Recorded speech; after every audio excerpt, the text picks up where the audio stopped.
குட்டி குட்டியாக வெட்டின வெங்காயம், குட்டி குட்டியாக வெட்டின தக்காளி, குட்டி குட்டியாக வெட்டின கருவேப்பிலை,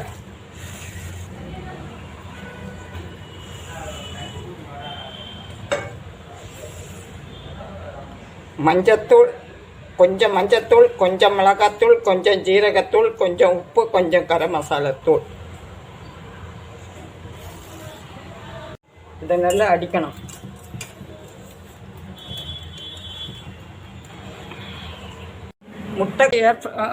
முட்டைக்கலவை பாத்திரத்தை ஏர் ஃப்ரையரில் வச்சுருக்கிறேன். இதே